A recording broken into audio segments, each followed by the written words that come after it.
सिंधुदुर्गात पारंपरिक मच्छीमारांनी मोर्चा काढला। एलईडी मासेमारी विरोधात त्यांनी आक्रमक पवित्रा घेतलेला आहे। आमदार वैभव नाईक यांच्या नेतृत्वात हा मोर्चा काढण्यात आलेला आहे। सरकार दरबारी आपण या सगळ्या मागण्या मांडणार असल्याचं सुद्धा त्यांनी सांगितलेलं आहे। तर सिंधुदुर्गातली ही दृश्य, सिंधुदुर्गामध्ये पारंपरिक मच्छीमारांनी आपला आक्रमक पवित्रा घेत मोर्चा काढलेला आहे।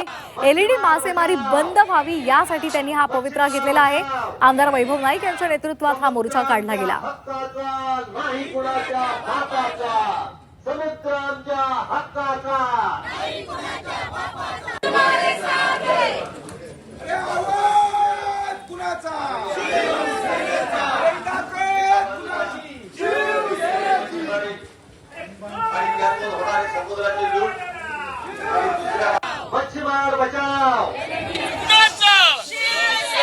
समुद्रात होणारी एलईडी मासेमारी आणि त्या एलईडीच्या मासेमारीमुळे पारंपरिक मच्छीमार कुठेतरी अडचणी सापडलेला पाहायला मिळतोय आणि त्याच्या निषेधार्थ त्या ठिकाणी माजी आमदार वैभव नाईक यांच्या नेतृत्वाखाली मालवण तालुक्यातील जे मच्छीमार आहेत त्यांनी हा मोर्चा काढलेला आपल्याला पाहायला मिळतोय। आपण दृश्यामध्ये बघतोय मोठ्या संख्येनं हे सगळे मच्छीमार बांधव जे आहेत या ठिकाणी या मोर्चामध्ये सहभागी झालेले पाहायला मिळतात।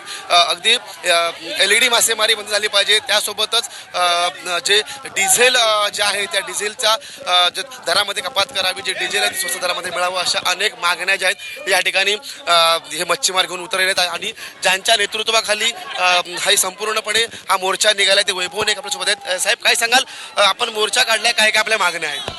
गेल्या 2 वर्षामध्ये मोठ्या प्रमाणात एलईडी मासेमारी किनारपट्टीवर सुरू आहे। या विरोधात सरकारने किती आश्वासन दिली तरी ही मच्छीमारी राजकीय लोकांच्या आशीर्वादामध्ये बिनधास्त सुरू आहे। ज्या लोकांवर ह्याची जबाबदारी आहे, मत्स्य खात्याला सत्ताधारी लोकांचे अनेक फोन येतात आणि मग त्या सोडल्या जातात आणि ही जर असंच राहिलं तर येणाऱ्या काळामध्ये किनारपट्टीवर मासे शिल्लक राहणार नाही।